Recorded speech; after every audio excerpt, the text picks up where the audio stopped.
We prepare for Pakistan at their best.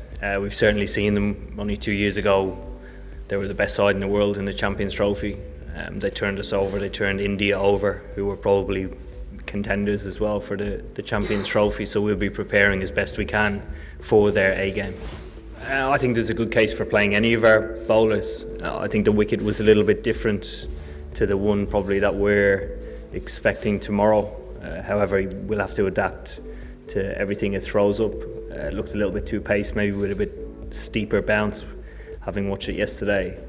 But again, if there is anything to exploit, hopefully we'll select the right team. It could be a trend. Probably over the last couple of years, it's probably been in a shorter format of the game. It's been leg spin. This might be a trend for the tournament. It might be the nature of the pitches. The pitches look pretty good. Like cross seam into the wicket might be getting a better reaction than any other bowling. Potentially coming off too pace, which makes cross patch shots a little bit harder. It means you have to take a higher risk. So you might see sides utilising that from here on in. Here, I think to get anywhere near something like that, you need to play unbelievably well. And it starts with the very basics of getting ourselves into an innings and each batter starting and trying to establish a partnership. So as regards setting heights and expectations, it all starts at naught. Yeah, it's good. We've had a very comfortable couple of days. We had a golf day, training day yesterday, and today's going to be a really light session in preparation for tomorrow. We've emphasised that guys need to be fresh, particularly throughout the whole group stages, in order to get the best out of ourselves. We feel like we're in good form, but that doesn't give us the right to win the game. We have to go out on every match day and try to earn the right to win the game. Yeah, we're very happy with our squad. We do recognise that throughout the tournament, wickets will probably get slower and slower, and we will need to maybe look at playing three spinners or looking at more of a death bowler or a taller bowler into our squad or into our final 11. So we're looking at all aspects. I think it gives us a sneak peek into the potential that cricket has to grow and the exposure it might have over the next 5 or 6 weeks.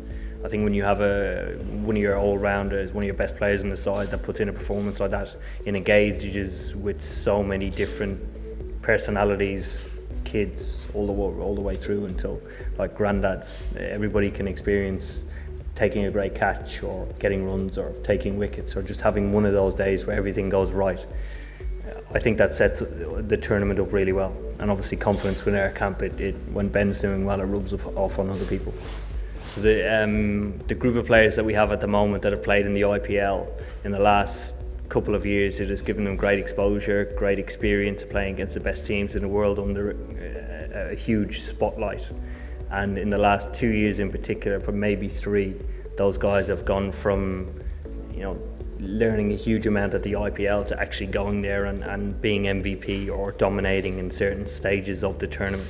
And that for us is a huge step, because we've gone from a team that had very few people going to the IPL, say 6 or 7 years ago, and probably looked down upon if you went, to encouraged to go, embracing it, dominating, and then coming back, and that breathing confidence within the change room.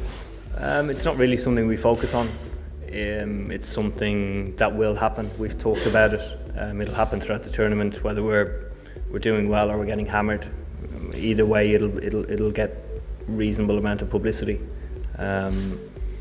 So we'll try and stay pretty level. We'll try and do our best and let what we can't control what happens in the media.